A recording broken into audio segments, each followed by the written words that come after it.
21শে March মাওবাদীদের জীবনের শেষ অধ্যায়।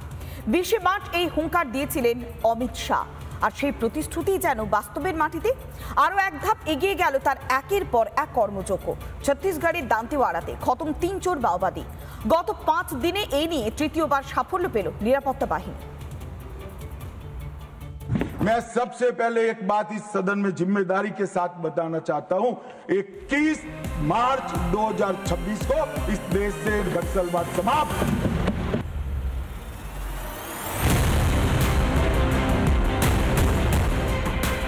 लाल সন্ত্রাসের কপিনে আরো এক পেরেক। ছত্তিশগড়ের দান্তেওয়াড়াতে খতম 3 মাওবাদী। জঙ্গলে মাওবাদীরা লুকিয়ে আছে। গোপন সূত্রে এই খবর পেয়ে এলাকায় চিরুনি তল্লাশি চালায় নিরাপত্তা বাহিনী। গোটা এলাকা ঘিরে ফেলা হয়। মঙ্গলবার সকালে শুরু হয় দুপক্ষের সংঘর্ষ। নিরাপত্তা রক্ষীদের লক্ষ্য করে গুলি চালাতে থাকে মাওবাদীরা। পাল্টা গুলি চালাতেই খেল খতম, 3 রক্তবীজে। আমার মনে হয় কেন্দ্রীয় সরকারের একটা সঠিক সময় এসেছে নিষ্ঠুর নির্মমতম ভাবে এই সমস্যার সমাধান করতে হবে।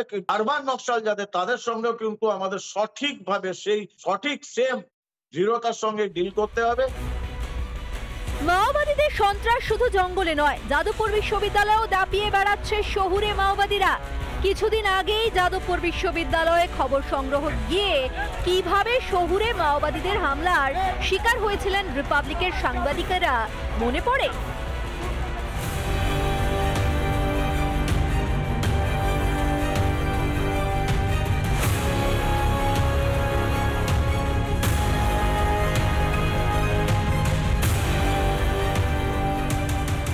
একদিকে দান্তেওয়াড়ার গভীর জঙ্গল, অন্যদিকে কলকাতার শিক্ষাঙ্গন।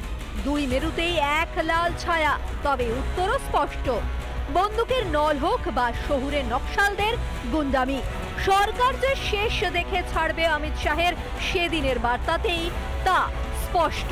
মাওবাদীদের বন্দুকের জবাব মিলছে বন্দুকেই। কেন্দ্রীয় স্বরাষ্ট্রমন্ত্রীর 21শে মার্চের সময়সীমা আগেই নড়ে চড়ে বসেছে প্রশাসন। লক্ষ্য একটাই, মাও অধ্যায়ের ইতি। একের পর এক মাওবাদীকে খতম করে কেন্দ্রের বার্তা স্পষ্ট, বন্দুক তোলার জায়গা আর নেই। রিপাবলিক বাংলা। নানা ধরনের কন্টেন্ট দেখার জন্য লাইক করুন, শেয়ার করুন আমাদের ফেসবুক পেজ, সাবস্ক্রাইব করুন আমাদের ইউটিউব চ্যানেল। পাশাপাশি অন্যান্য ব্রেকিং নিউজের জন্য অবশ্যই চোখ রাখুন রিপাবলিক বাংলায়।